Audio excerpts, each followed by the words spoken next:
Bienvenue dans cette nouvelle vidéo. Le Bitcoin continue de monter et s'approche petit à petit des 80 000 $. Donc, on va essayer d'analyser les prochains points clés du marché et les scénarios possibles pour les prochains jours et les prochaines semaines. J'analyserai aussi le S&P et le gold. Donc, pour commencer, je vais faire le daily sur Bitcoin, étant donné que j'ai déjà fait le weekly en début de semaine. Donc là, ce qu'on peut voir directement, ça va être notre PI weekly qui a été invalidé à ce niveau-là. Suite donc à la bougie d'hier, donc c'est un scénario qui ne nous intéresse plus. Donc maintenant on se rapproche petit à petit vers nos PY daily qui sont les deux à ce niveau-là. Donc celui-ci, ça va être le premier PY, sauf qu'il va être moins de probabilité que lui, étant donné qu'on est aussi imbriqué dans un PY en weekly ici. Donc on est toujours dans deux scénarios possibles qui sont de venir ici pour faire un retour, ou ici. Bon là c'est le scénario maximal qui est de venir ici. On peut très bien avoir des scénarios intermédiaires quand on viendra dans ces PY, parce que je le rappelle, la structure est baissière, donc on s'attend à ce que le lot soit cassé, mais on peut très bien aussi invalider à ce niveau-là. Mais pour l'instant, en tout cas, il n'y a pas sujet d'invalider cette zone, étant donné qu'on n'a pas eu toujours de choc haussier, qui serait à partir des 90 000 $. Donc tant qu'on n'est pas à 90K, on reste toujours sur des scénarios baissiers sur Bitcoin. En tout cas sur le daily. Sur le H4 maintenant, donc là on avait déjà une structure interne à ce niveau-là qui a été perpétuée ici. Alors si je vous avais fait une vidéo hier, j'aurais pu vous tracer un PY ici en H4 qui a été invalidé, comme vous pouvez le voir. Ce matin, on en a eu un nouveau ici baissier, sauf que on a eu le point de choc futur qui est remonté, descendu à ce niveau-là. Donc actuellement, on n'a aucun scénario sur le H4. Par contre, on a quelque chose qui est ultra bearish qu'on pourrait voir sur ce graphique, c'est que si vous regardez bien, on est venu prendre la liquidité de notre strong high ici et qu'ensuite on a fait un choc baissier. Techniquement, comment on devrait interpréter ça? Le marché, tout simplement, il est venu faire un grab de liquidité pour se retourner et rentrer directement dans le swing run final. Je rappelle, étant donné qu'on a eu un choc baissier. Si on veut néanmoins une confirmation de plus pour vraiment s'assurer que la baisse reprend fortement sur Bitcoin, il faut venir casser ce lot ici. Parce que la structure interne qui a été perpétuée ici, elle est entre ces deux points. Donc si on vient la perpétuer, ça invalidera aussi notre structure swing H4. Par contre, si on vient faire un BOS ici interne de cette structure et qu'on la retourne à la baisse, pour moi c'est vraiment les scénarios haute probabilité de baisse qui reviendront parce qu'on aura tout qui sera aligné, en plus qu'on a créé énormément de liquidité. Là vous voyez que c'est un peu infini, hein. Tous les lots sont laissés sur toute la montée, vous voyez qu'il y en a à gogo si on veut trouver de la liquidité à ce niveau-là. Tandis qu'au nord, on a tout pris, c'est-à-dire que tout ça, c'est pris à chaque fois. En fait, on monte un escalier. Tous ces niveaux-là ont été pris. On avait en plus un FVG ici qui fait rejet. Donc, on a tout pour repartir à la baisse. Donc, actuellement, pour moi, ce qu'on vient de faire là, c'est ultra bearish. À voir si on fait un choc haussier entre temps, mais tant qu'on n'a pas de choc haussier, pour moi, on reste sur un price action bearish. À surveiller la fin de semaine, il reste quand même jeudi, vendredi assez volatile. Ce week-end sera sûrement plus calme, à moins qu'il y ait des news de Trump et la guerre en Iran sur le cessez-le-feu. Mais en tout cas, pour l'instant, on a beaucoup d'éléments qui nous font penser que la baisse peut se réinstaller.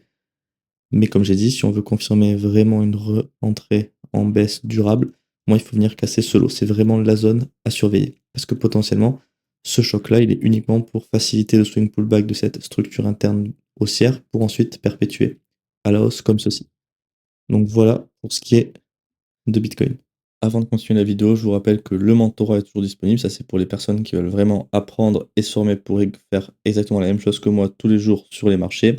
Donc, vous pouvez avoir 3 formules distinctes ici, hein, si vous voulez payer mensuellement, trimestriellement ou annuel. Vous pouvez également faire des paiements en crypto. Vous avez accès donc à 2 formations offertes dans ce mentorat avec des briefs mensuels privés. Je réponds également à toutes vos questions. Vous pouvez faire des appels avec moi. Et donc, ce sera des cours vidéo pédagogiques. Vous aurez également accès au groupe privé, donc en fait via Discord, pour discuter. Je vous mets aussi plein de ressources dedans, donc n'hésitez pas à nous rejoindre si vous voulez vraiment apprendre à maîtriser les marchés. Je vais continuer avec le S&P. Donc là, vous voyez qu'on n'a eu aucun changement. Là, clairement, on peut voir que sur le daily, ça, c'est 4 jours. Donc ça, c'est la semaine actuelle.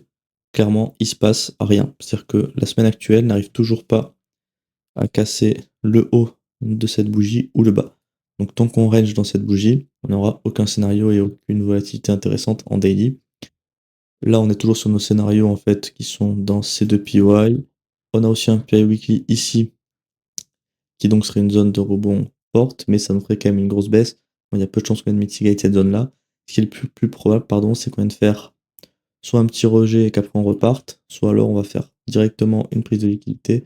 Et après, si on choque à la baisse, on pourra rentrer en swing pullback avec d'autres scénarios intéressants, donc pour chercher le swing pullback. Donc c'est à peu près tout ce que j'ai à dire. Il n'y a eu aucun changement par rapport à la vidéo que j'ai fait lundi. Sur le H4, vous voyez qu'on voit très bien le range hein, actuellement. Ce qui est en plus flagrant. Alors juste, est-ce qu'on a pris la mèche ici? Donc là, on est à 7085 et ici 7085. Là, vous voyez, c'est clair. Au moins, je pense qu'aujourd'hui, ça risque d'être... aujourd'hui ou demain, je pense qu'on devrait avoir de la volatilité au vu de ce qu'on est en train de créer. Je sais pas s'il y a des news de prévu qui pourraient amener de la volatilité ou pas. Après, ça peut aussi très bien être des news de Trump ou de l'Iran qui peuvent amener de la volatilité. Mais là, vous voyez qu'on est en train d'avoir beaucoup de liquidité. C'est-à-dire qu'on laisse tous nos sommets ici. Et on a laissé également les creux. On en a 3 ici. Par contre, si on peut voir un élément qui fait penser qu'on peut aller chercher les sommets, c'est que le Nasdaq, lui, est allé faire un high à ce niveau-là. Si je vous le mets juste ici, vous voyez que le Nasdaq, lui, il est venu faire un nouveau high. Il est plus fort que le S&P. Donc, voilà pour le H4. Bon, on a toujours un micro pure ici, je ne vais pas tracer parce qu'il est tout petit. Et au vu de ce qu'on est en train de faire, pour moi, ça ne m'intéresse pas. Mais si vous voulez que on ait un pure valide, on en a bien sûr un ici. On peut très bien chercher des longues dans cette zone pour target ce niveau-là. En tout cas, c'est un scénario qui est haute probabilité. À voir maintenant si on aura un long qui se déclenche dans cette zone. Donc c'est tout pour le S&P, je vois pas grand chose d'autre. De toute façon, on est en range depuis lundi, vous voyez qu'on a ouvert à ce niveau-là et on fait pas grand chose, on fait un peu du surplace, donc il faudra attendre d'avoir un petit peu plus de volatilité. Je vais finir la vidéo avec le gold, donc là pareil sur le daily, aucun changement, on avait toujours envoyé des SPY la semaine dernière. On est toujours dans le scénario actuel qui est de venir ici pour faire quelque chose comme ça. On a toujours des éléments qui sont haussiers et des éléments baissiers, donc il faut être vigilant. Je vois pas grand chose à dire pour l'instant. Sur le H4, par contre, on a eu du changement. Là, ce que je vous montrais, c'est que ce retournement en structure interne pouvait annoncer la suite de la baisse au vu de la structure H4, parce qu'on était monté en escalier comme sur Bitcoin. On est venu faire des grappes de liquidité ici. Et ensuite, hop, on se retourne. Le choc sur mèche, je vous disais que c'était un élément qu'il fallait faire attention. Résultat, le choc est confirmé. Là, on n'a plus de doute maintenant. Donc ce PI n'est plus valide. On a eu un nouveau qui était créé là. Un à ce niveau-là qui a été déjà mitigé. J'aurais pu vous tracer le scénario hier en temps et en heure. Et donc maintenant, on a aussi eu un nouveau qui a été créé à ce niveau-là. On a également perpétué la structure ici à la baisse comme ceci. Donc, je vais supprimer parce que c'est confondu avec le point de choc pour l'instant, mais on pourra la remettre potentiellement si on vient casser un autre lot. Donc les scénarios, ils sont clairs. On attend un retour ici pour venir dans cette zone ou un retour dans celui-ci pour faire la même target. Pour moi, il y a tout qui est aligné à la baisse. On a tout pour continuer la baisse sur le gold et aller chercher des creux. Au minimum, je pense qu'on pourra aller à ce niveau-là. Et après, vous voyez qu'on en a un petit peu à tous les endroits qui peuvent être intéressants. Là, on a vraiment de la liquidité partout sur la baisse. Donc, il n'y a pas vraiment de target qui peuvent être identifiés et clairs, qui peuvent être majeurs parce qu'on en a un peu partout. Donc, soit une de ces zones va rejeter à un moment et on va faire un petit rebond, ou potentiellement continuer sur une pullback. Ça, on ne peut pas savoir. Il faudra réagir en temps et en heure en fonction de ce que nous dit l'order flow. Et ensuite, on a bien sûr cette zone-là qui est la zone majeure, hein, la zone maximale possible pour l'instant de target parce que c'est le weak low de notre structure, parce que je rappelle que dans une structure haussière, on s'attend à ce que les lows soient cassés. Donc voilà pour l'analyse du gold. Les scénarios de toute façon ils sont clairs, vous les voyez à l'écran ici. Tac. Et maintenant, il n'y a plus qu'à ce que ça se réalise et qu'on vienne faire des mitigations. Je vous remercie d'avoir regardé cette vidéo. Surtout, n'oubliez pas de vous abonner à la chaîne et de liker la vidéo si le contenu vous plaît et pour me soutenir. Vous pouvez également activer la cloche des notifications pour être averti des dernières analyses publiées. Et n'hésitez pas à faire dans l'espace commentaire vos suggestions d'analyse. Si vous auriez d'autres assets que vous aimeriez que j'analyse, je peux faire n'importe quoi tant que c'est sur TradingView.